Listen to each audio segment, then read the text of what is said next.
அடுத்த மேரேஜ் நம்ம விஜய் டெலிவிஷன் ஸ்வேதா இவங்களுக்கு தான். ரீசெண்டாக இவங்க வந்து எஸ்எஸ் மியூசிக்கில் விமன்ஸ் டே ஸ்பெஷலாக ஒரு அவார்ட் வாங்கியிருக்காங்க. அவங்க எல்லாருக்குமே தெரியும். நம்மளோட பிரவீன் சார் தான் வந்து அந்த அவார்டை வந்து கொடுத்துருந்தாங்க. பார்த்துருப்பீங்கன்னு நினைக்கிறேன்.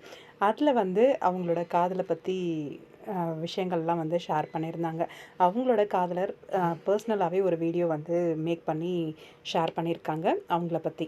இந்த அவார்டை அவனுக்கு வந்து நான் டெடிகேட் பண்ணுறேன் அப்படிங்கிற மாதிரி, அந்த அவன் அப்படின்ற வார்த்தையை நான் மட்டும்தான் யூஸ் பண்ணுவேன், வேறு யாரும் யூஸ் பண்ணக்கூடாது அப்படிங்கிற மாதிரியும் சொல்லியிருந்தாங்க.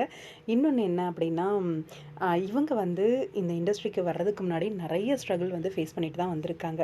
இவங்களோட காதல் வீட்டுக்கு தெரிஞ்சு கிட்டத்தட்ட நார்மல் கீபேட் இருக்க மாதிரி ஒரு செல்ஃபோன் ரூ. 100 கையில் வச்சுக்கிட்டு அவங்க வந்து நான் சான்ஸ் கேட்டு போகிறேன் அப்படிங்கிற மாதிரி ஆடிஷனுக்கு வந்தாங்களாம்.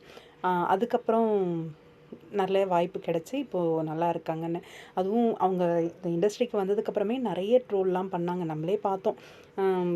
ஏன் சக நடிகர்களே வந்து கமெண்ட் பண்ணதெல்லாமும் பார்த்தோம். அதையெல்லாம் மீறி இந்த நிலைமைக்கு நான் இருக்கேன் அப்படின்னா, என்னோட ஆதி தான் காரணம் அப்படின்னு சொல்லி அவரோட நேமையும் ரிவீல் பண்ணாங்க. இந்த இயர் மேரேஜ் அப்படிங்கிற மாதிரி சொல்லியிருக்காங்க. நெக்ஸ்ட் மேரேஜ் நம்மளோட ஸ்வேதாக்கு தான். சீக்கிரமாகவே மேரேஜ் நடக்க போகுது அப்படின்ற மாதிரி சொல்லியிருக்காங்க. இன்னொன்று என்னென்னா, என் அம்மா எந்த அளவுக்கு எனக்கு சப்போர்ட்டோ அந்த அளவுக்கு என்னோட வருங்கால கணவரும் எனக்கு சப்போர்ட் அப்படிங்கிற மாதிரி. எவ்வளோ லேட் நைட் ஷூட் முடிஞ்சாலும் என்னை இருந்து பொறுமையாக கூட்டிகிட்டு போகிற ஒரு கன்சர்ன் எடுத்துக்குவார். அந்த அளவுக்கு கேர் பண்ணிக்குவாங்க அப்படின்ற மாதிரி என்னோட சுக துக்கம் ரெண்டுத்துலேயுமே அவங்க வந்து கூட இருந்திருக்காங்க அப்படிங்கிற மாதிரி சொல்லியிருக்காங்க. வாழ்த்துக்கள் ஸ்வேதா, இன்னும் மென்மேலும் வளர்கிறதுக்கு.